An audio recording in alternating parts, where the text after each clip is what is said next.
back to the channel. It's your girl Lori, and I'm here with another 3 episodes of a series for you.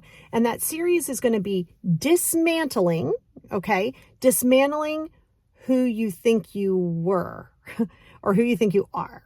So it's dismantling it so you can understand how to start rebuilding yourself. So with this very first episode, I want to kind of give you a full understanding as to why you want to dismantle these type of things anyway, right?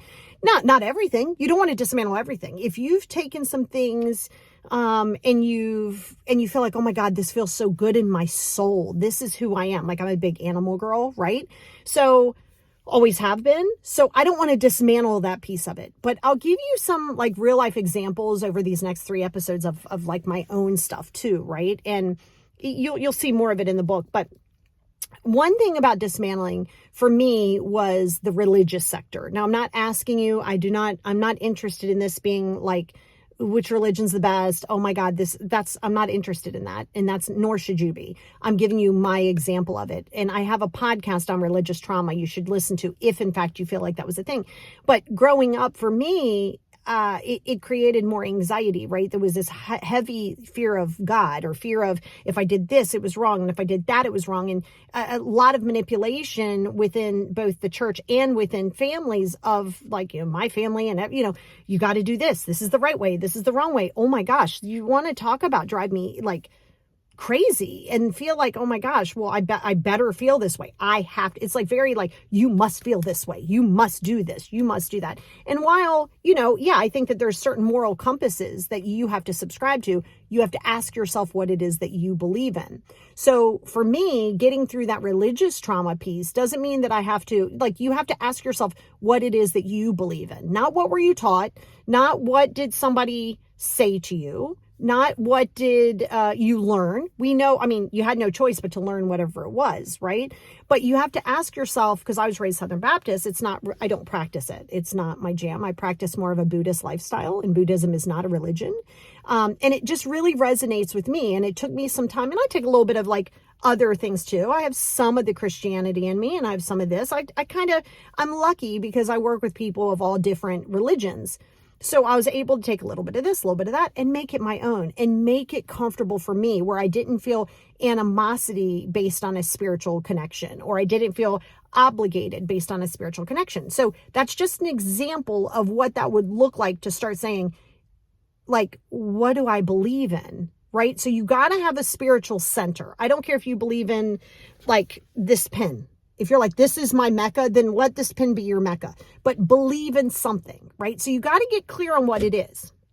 Not what everybody wants you to think, not what does society want you to think, all of that, And so that goes into society and traditions, right? So you have to be careful of allowing yourself to go into, I have to do this because society wants me to. I have to do this because it's a tradition in the family. Every Thanksgiving we get together and these are the things we do.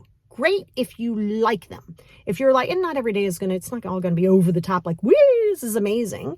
But if you're like, okay, this feels good to me, then do it. The moment you start feeling obligated, the moment you start feeling less than for not doing it, the moment you start worrying about other people's feelings behind that, it takes away any authenticity within yourself, because now you're living for everybody else. You're living based on what you believe. So you want to first start with the spiritual connection of what it is that you believe. Okay. What do you believe in? There's no right or wrong, by the way. It's whatever you choose is right for you. And you have to get clear on that. Now, part of that reality is realizing, like, if you said, okay, I believe in this frog. This is what I believe in. Okay. Well, don't push this frog on everybody else around you. Don't be like, well, don't you see? Well, this is right. Well, this is right. And that's the problem that I had. And I realized it created an enormous amount of trauma, right? Because I have ADHD, and as a child in the 70s and 80s, it was more like, oh, pray on it or do this on it. And I'm like, well, that's not really working for me.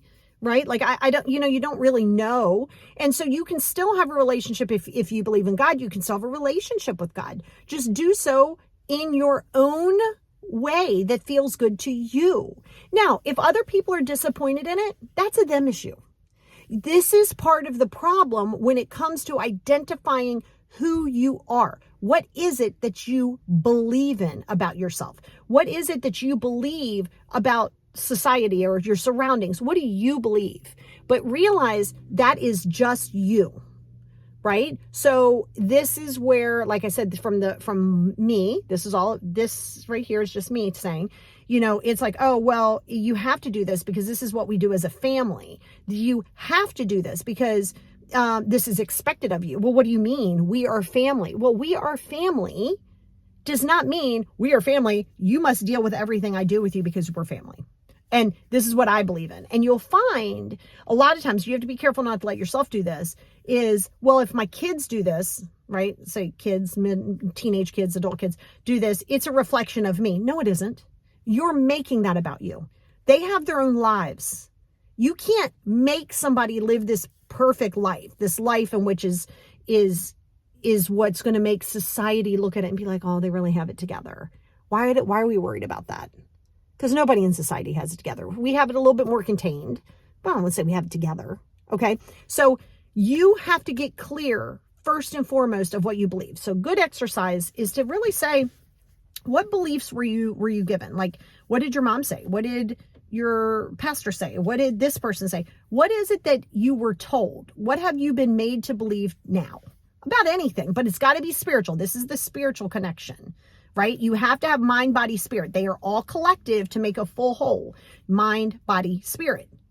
And this is the spirit aspect of it. Right? You have to ask what it is that you believe in. And if you don't have anything to believe in, then you want to start doing some work. I know people who have read all of the holy books, the Quran, the Bible, all of the holy books, and then said, well, what is it that they align with? I have clients who are Scientologists. Be a Scientologist. I don't care. I'm not judging it. Whatever you're going to believe in is what you're going to believe in. But be clear that other people don't have to do it and that it's okay if other people don't like what it is that you believe in. They don't have to subscribe to it. So it's a really good indicator of the areas that you still need to work on is, well, this is what I believe. But is that what you believe, or is that what you were told to believe? Is that what you were told to believe? And does it feel good? It shouldn't feel fearful. It shouldn't feel wrong. It shouldn't feel obligatory, right? You shouldn't feel obligated to it. You should feel comfortable in it. If I sit with my crystals, or I sit and I'm flipping cards, or I'm sitting and I'm meditating and so, oh my gosh, it feels connective. I am so connected. If I'm hugging a tree, if I'm moonbathing naked, I am connected. I don't care what anybody else thinks about it. It feels good to me. And without a spiritual center, it's going to be really, really difficult for you to build anything, because you're always going to be like, well, I don't even know what I believe in. So until you know what you believe in from a spiritual center, didn't say religious, it said spiritual, then you don't have a good foundation of trust within the universe, within God, within, Allah, within anybody, right? But be careful of judgment that other people aren't doing it the way you would want it to be done, or what you think they should believe in. And be careful of subjecting yourself to being like, okay, well, I'm just going to show up because this is what we've always done. This is how we've lived life. This is what goes on. So you have to give yourself the opportunity to say, okay, so after you do that first exercise of like, well, what was given to me? Then I want you to say, do you align with it? You might kind of align with it, but is that out of habit? Is that out of obligation? It should feel comfortable. It shouldn't feel stressful. It shouldn't feel persecution-like. It shouldn't feel like I must do this or this is wrong. It shouldn't feel so heavy. Whatever it is, shouldn't feel heavy. It should be you see how I'm doing like the figure eight, sideways figure eight? That's infinity, right? The infinity symbol. It should feel very flow state, very flow.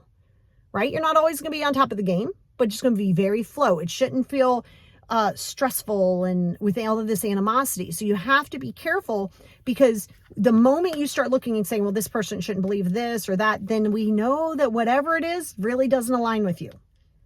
Because if it did, you wouldn't be judging somebody else. When something spiritual fully aligns with you, you're there to share it with others.